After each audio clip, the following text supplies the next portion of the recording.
Encore une fois, il aurait été étincelant. Max Verstappen, vainqueur donc de ce Grand Prix d'Espagne. Une nouvelle victoire d'ailleurs pour Max Verstappen. Deuxième victoire consécutive pour le Néerlandais. Il a été encore une fois parfait, il a été étincelant. Mais Verstappen n'est plus si intouchable que ça. Et on l'a vu tout au long de ce week-end de Grand Prix, à commencer par la séance de qualification. Et bien sûr, par rapport justement à ce Grand Prix, il s'est imposé d'une main de maître. Cette victoire provient de Verstappen plus que de Red Bull et peut-être même plus que de la voiture.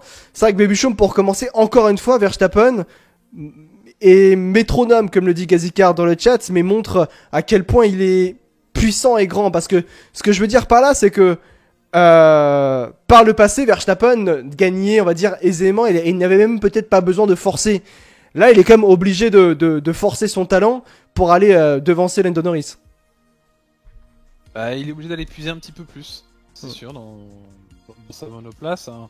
On le voit, c'est un scénario en fait qui se répète, face notamment à Lando Norris. Voilà, stratégie décalée. Conserver ses pneus en soft sur la fin d'une façon folle et à revenir très très fort du coup sur Max Verstappen qui lui met quand même une grosse pression. Oui. C'est-à-dire qu'il a tenté à un moment donné de la course de prendre le large, justement, histoire d'être tranquille, d'avoir un gap suffisant pour s'assurer une victoire. Mais à côté de ça, il y avait quand même cette pression de Lando Norris constante derrière. Bien sûr, ouais. Et donc là-dessus, Max a quand même réussi à gérer cet écart sans être forcément inquiété en fin de course, même si ça revenait très fort derrière. Donc c'est encore une fois une bonne gestion de la part de Max. Ouais, la gestion de Verstappen, Loïc, c'est quelque chose qui qui montre à quel point Verstappen, je dirais pas qu'il était plus favori pour ce titre en 2024, du moins, mais ça confirme son statut justement de grand favori. Bah oui, clairement, c'est que aujourd'hui Verstappen, enfin c'est un peu comme le Real Madrid en Ligue des Champions, c'est que tant qu'il va pas tomber, tant qu'un autre pilote gagnera pas et montrera plus que lui, ce sera le champion du monde à chaque début de saison, quoi, quasiment. Donc jusqu'à preuve du contraire, et tant que les voitures une voiture sera pas au-dessus largement de la Red Bull. Aujourd'hui, aucune voiture, la Red Bull est encore la meilleure voiture, elle est plus si rayonnante que ça, mais elle est quand même au-dessus. Et avec Max Verstappen qui est aujourd'hui le meilleur pilote de Formule 1 derrière Fernando Alonso, c'est personne peut aller le chercher, quoi. Donc c'est une victoire méritée, logique, et sans circonstances de course, sans circuit extrêmement particulier, on va pas avoir de résultats différents. Et la piste de Barcelone, c'est la piste qui donne le plus à Red Bull, parce qu'en fait c'est une piste d'essai, et la Red Bull est une voiture qui est faite pour ce genre de circuit. Donc tu sais que ce que tu dis, il y a quand même débat, hein, parce que, et je rejoins un petit peu le chat, je pense pas que la RB20 soit la meilleure voiture aujourd'hui. Quand tu fais d'ailleurs la comparaison par rapport à Perez aussi, hein, mais quand tu fais aussi la comparaison directe par rapport à McLaren.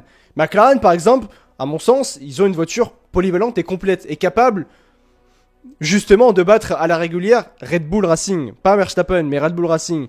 Mais je pense que si Red Bull gagne, c'est parce que justement ils ont Verstappen. Oui, la voiture est aussi faite pour Verstappen. Enfin, tu vois, si tu veux, le combo Verstappen-Red Bull est le meilleur. Enfin, tu vois ce que je veux dire? Oui. C'est moi ou... voiture, depuis... Ouais, allô? Ouais, en Loïc, on a du mal à t'entendre.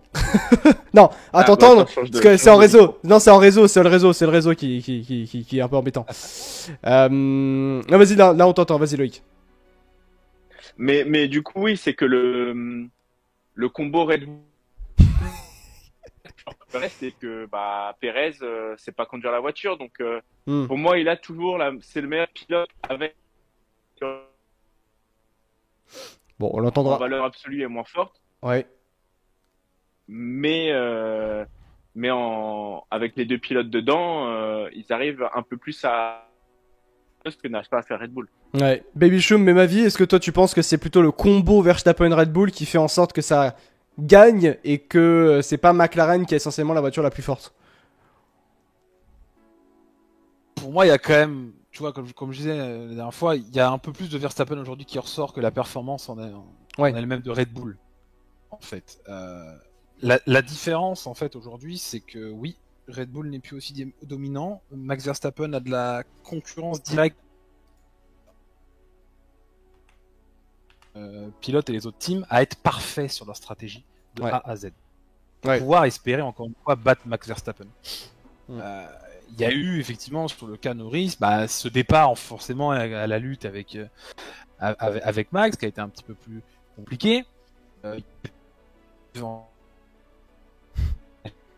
Voilà, il y a des choses qui ont été essayées.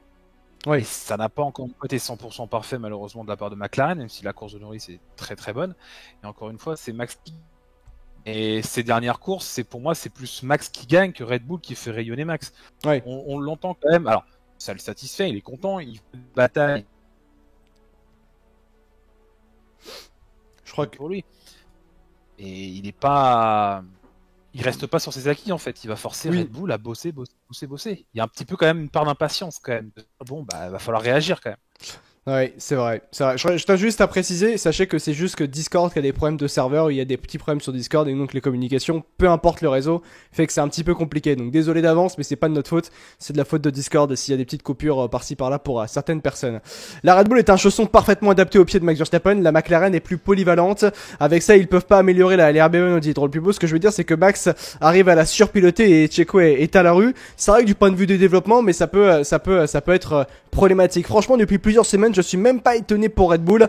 Verstappen, il est irréprochable et Perez, il est nulle part. Et comme tu le dis, Choumi, c'est la réalité. C'est vrai que pour rebondir là-dessus, je suis du même avis et c'est quelque chose, c'est un avis que j'avais aussi nourri juste après le Grand Prix en y réfléchissant au programme de ce soir par rapport à Red Bull et par rapport à Verstappen.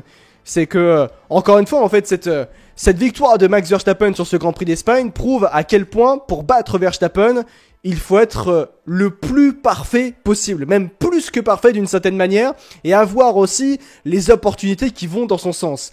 Si vous êtes à 99,9%, vous ne pouvez pas gagner contre Max Verstappen. Il faut que vous soyez à 100%. Et l'exemple parfait aujourd'hui, c'est Lando Norris et McLaren, dans le sens où McLaren et Lando Norris ont laissé passer quelques petites infimes opportunités pour aller chercher Max Verstappen et venir s'imposer contre Max Verstappen. Et même si, à mon sens, McLaren a une meilleure voiture que la RB20 de Red Bull Racing, parce que la RB20 montre n'est plus aussi dominante que par exemple, la RB19 de l'an dernier où Max Verstappen n'avait pas essentiellement besoin de pousser pour aller gagner les Grands Prix dans l'an dernier, c'est surtout que cette saison, Verstappen fait gagner Red Bull parce que Verstappen montre sa grandeur et Verstappen montre qu'il faut être parfait pour le battre. Même si la RB20 elle est pas aussi dominante et n'est peut-être pas à mon sens la monoplace la plus forte parce que McLaren est la monoplace plus polyvalente à mon sens, et Verstappen arrive à sublimer la RB20 ou à la mettre en disposition peut-être insoupçonnée, à mettre la RB20 dans des conditions de performance qu'on ne soupçonnait pas. Et même la comparaison se fait directement par rapport à Sergio Perez, où dans la même voiture, Sergio Perez n'y arrive pas et est même à la rue. Il y a une différence entre ne pas y arriver et être à la rue.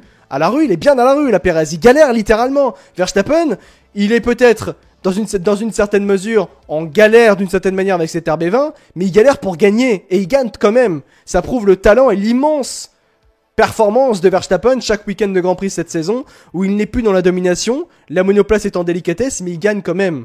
Et ça, en fait, cette force, c'est que pour battre Verstappen aujourd'hui, en 2024, même si Verstappen n'a pas entre ses mains une machine à gagner comme l'était les RB19 de l'an passé, il faudra quand même être absolument parfait pour battre Verstappen. Pourquoi ? Parce que c'est le meilleur pilote aujourd'hui. Pour battre Max Verstappen, pour battre donc le meilleur pilote à l'heure actuelle en Formule 1, pour battre le meilleur pilote du monde, il faut être parfait.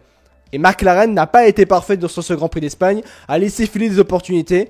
Résultat, Norris échoue à moins de 3 secondes de Verstappen à la deuxième place et Verstappen s'impose. Ça se joue quand même à des choses très intéressantes. Et c'est vrai que McLaren aussi a raté des opportunités assez dommageables. Ça montre aussi que McLaren n'est pas encore prête pour gagner un championnat. Ils font encore trop d'erreurs. Ça fait une référence aussi à Ferrari d'une certaine manière il y a quelques années.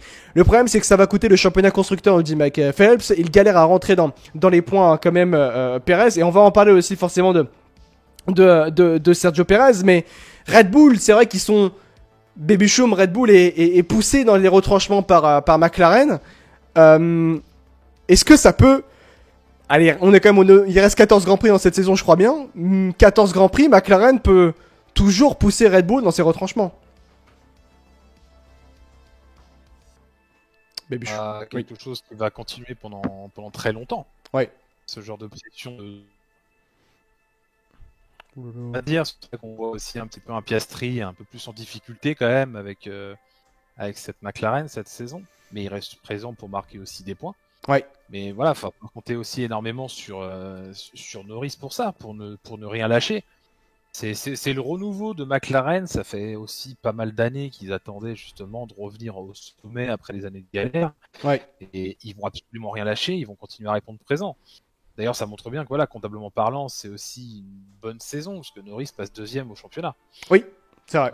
Rien que ça, c'est pas anodin, tu vois. Donc forcément, pareil, la combinaison Max Red Bull est très très forte, la combinaison Norris McLaren l'est tout autant. Il y a un gros boulot de fait de leur part, et il faudra bien sûr compter sur eux pour mettre de la pression sur Red Bull. Ça, c'est clair et net. C'est clair. Comparaison directe, Loïc, par rapport à un autre homme qui, lui, est en difficulté. Et salement en difficulté. Sergio Pérez, toujours en délicatesse. Sergio Pérez, toujours en grande délicatesse sur ce Grand Prix d'Espagne. Et après ce Grand Prix d'Espagne, il termine dans les points, mais il a fait un week-end de Grand Prix, encore une fois, exécrable, mauvais. Il n'y a pas d'autre... on n'est pas dur en parlant de Sergio Pérez de cette manière-là. Il manque beaucoup de choses à Sergio Pérez pour aligner de la performance, pour retrouver de la performance, tout en sachant qu'il a renouvelé chez Red Bull pour les 2 prochaines saisons. Là, Loïc, c'est vrai que là, pour Sergio Pérez, c'est pas de l'acharnement qu'on met sur Sergio Pérez, c'est qu'on met juste devant le fait accompli. Pérez est dans l'écurie championne du monde et n'agit pas comme un pilote dans une écurie championne du monde. Bah, ça fait combien de temps qu'il a pas fait un week-end, Pérez? Eh ben, je laisse Baby Chum ressortir la stat sur Sergio Pérez. Combien de points a-t-il mis Sergio Pérez sur les 4 dernières courses, c'est ça? 8 points. 8 points. Sergio Pérez. Non mais Sergio Pérez sur les 4 dernières courses a mis 8 points. Comment c'est possible? Ouais. Non mais c'est 8, oui, 8 sur 108 possible.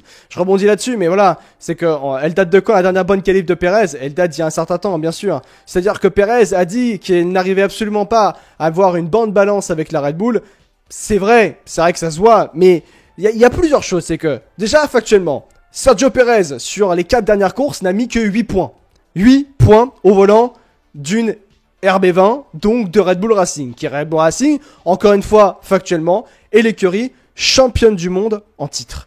Avec, dans cette écurie, il y a quand même Max Verstappen qui, lui, Max Verstappen, face aux difficultés qu'il peut y avoir de performance de la RB20, va s'imposer encore une fois dans ce Grand Prix d'Espagne. Sergio Pérez, lui, est en galère absolument incroyable. Il ne sait pas qu'il n'y arrive pas, c'est qu'il est à la rue. Sergio Pérez est à la rue au point où il a donc marqué 8 points. Au point, il a marqué 8 points sur les 4 dernières courses. 8 points sur 108 qui étaient prenables. Vous vous rendez compte de ça? Et tout ça en sachant que Sergio Pérez, le Mexicain, est renouvelé pour les 2 prochaines années du côté de chez Red Bull. Sportivement parlant, ce choix reste incompréhensible de la part de Christian Horner et de Red Bull Racing. C'est incompréhensible d'avoir gardé Sergio Pérez parce qu'encore une fois, on parle d'un pilote qui est, justement, sportivement, à la rue dans ce qui est considéré comme, à l'heure actuelle, l'écurie championne du monde en titre. Et, en plus de la même championne du monde en titre, il est surtout un pilote au volant d'une voiture qui gagne des grands prix par Max Verstappen cette saison. Et c'est là où il faut aussi se poser cette question. Que doit faire Red Bull avec Sergio Pérez? Quand on voit les situations d'aujourd'hui, que doit faire Red Bull avec Sergio Pérez? Quelles sont les choses aussi d'une certaine manière qui peuvent aider Sergio Pérez vis-à-vis de la situation du côté de chez Red Bull? Le point est que Sergio Pérez n'arrive pas à performer dans cette monoplace, il n'arrive pas à trouver justement la bonne balance pour performer derrière avec cette RB20. Mais tout de même, j'ai l'impression qu'on part réellement de trop loin pour Sergio Pérez. Au point même où je me demande, et s'il a la même voiture que Max Verstappen, si c'est la même, est-ce qu'elle est vraiment trop pointue pour Max Verstappen? Ce qui fait que peu importe le pilote numéro 2 que tu mettras aux côtés de Verstappen, ce sera tout de même trop compliqué pour lui. Et il y a plusieurs choses, c'est qu'il y a une crise de confiance de Pérez, parce qu'il n'y arrive pas, parce qu'il ne semble pas trouver les solutions, et même quand on pense trouver des solutions pour Pérez, derrière ça ne fonctionne pas. Tout ça mis ensemble font que j'ai l'impression que l'avenir de Sergio Pérez du côté de chez Red Bull il est impossible, du moins, pour retrouver de la performance. Et là, le problème, c'est que ce Grand Prix d'Espagne, il fait encore plus mal. On est compte que pendant tout ce Grand Prix d'Espagne, Pérez se faisait quasiment battre tout le temps par les Alpines. Les Alpines, Gasly, Ocon. Donc au Canada, il s'est fait maîtriser par Pierre Gasly dans une Alpine, Sergio Pérez. Ça fait beaucoup, et ça fait beaucoup trop là pour Sergio Pérez sur les 4 derniers Grands Prix, où il a donc marqué que 8 petits points au volant d'une RB20. Cette même voiture dans laquelle Verstappen gagne des Grands Prix, tout de même. La Red Bull est peut-être trop optimisée pour Max, vu qu'ils n'ont pas le même style de pilotage, nous dit Alka. C'est vrai que Baby Choum, c'est ma question que j'ai envie de me poser, c'est que peut faire Red Bull pour aider Sergio Pérez? Rien, y a rien à faire. Ouais. Y a rien à faire. C'est un pantin Red Bull. C'est un Pérez, pardon, chez Red Bull. C'est un pantin. Il est juste là parce qu'il faut quelqu'un dans la seconde voiture. Ouais. Tout simplement. Et il ne s'en cache même plus en fait. Non, il n'y a rien à faire. Il aura beau nous dire qu'il a la confiance de l'équipe, que ça ira mieux dans les semaines à venir. Alors oui, peut-être que dans la saison, il nous fera peut-être 2-3 courses de suite où ce sera ok, pas trop mal. Mais ce sera pour très vite retomber dans ses travers. Et t'as le sentiment en fait que personne chez Red Bull n'est là pour lui en fait. Ouais. Limite, il pourrait arriver le vendredi matin en parlant, en faisant même pas de briefing ou quoi que ce soit, monter dans la voiture et puis rouler. Ouais. C'est limite, t'as même pas l'impression que de toute façon il est considéré même sur la piste quoi. Et c'est ça aussi qui est dramatique. Donc comment tu veux qu'après ça Sergio il puisse performer derrière? C'est impossible.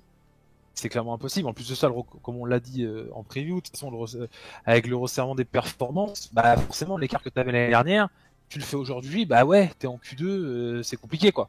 Ouais. Donc bon, il y a rien à faire malheureusement. C'est juste que visiblement cette situation-là chez Red Bull, bah ça leur plaît bien.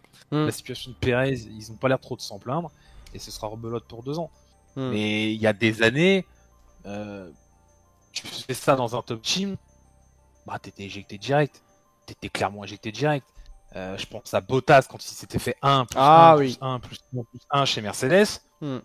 Il pondait ce genre de performance. À cette époque-là, s'il était chez Red Bull, mais ça aurait été direction la retraite directe. Hein. Ah oui. Et Perez, on s'entête à le garder, donc je sais pas. C'est incompréhensible comme situation. Loïc qui met dans le chat qui me dit Perez va coûter le titre constructeur à Red Bull. Est-ce que tu le penses ça, Loïc?